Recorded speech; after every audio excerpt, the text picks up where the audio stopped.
lingkod, Vice Mayor J. Manalo Dagan. Bumabati din kami sa pagdiriwang ng Mataas na Kahoy Cycling Team 3rd year anniversary with the name King of K4. Tama? Palakpakan mo natin siya.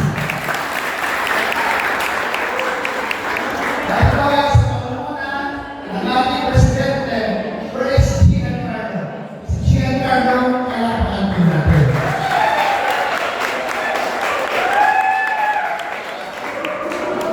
Way back 1992, when I was the escape generation of this town, nagkaroon kami ng padyak sa buong lalawigan. Alam ko, hindi ganun kadali ang magpalaro dito.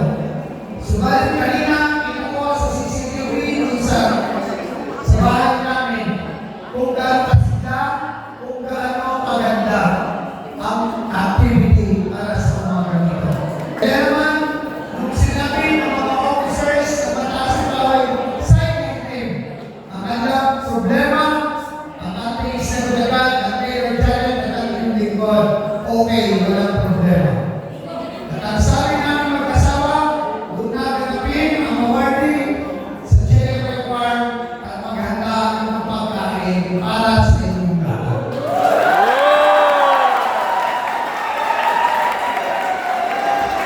Kaya para kami ay may problema.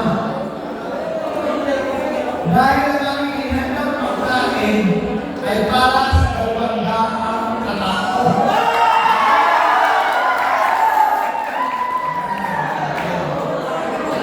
Ngayon, gusto ko rin magkakain sa mga Mataas na Kahoy para patuloy na umunlad, para patuloy ang ating cycling na ito.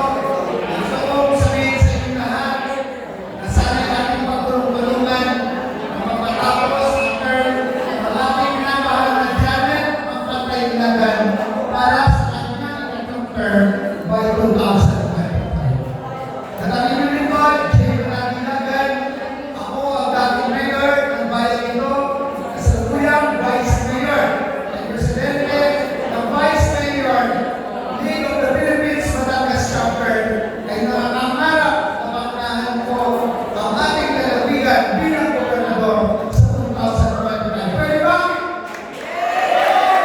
Okay. So inaasahan ko yung mga suporta na nawahay sa aking pangarap na maging governor by 2025. Ito po ay inyong matulungan at pagkakuna ang governor, makikita ninyo ang aking suporta.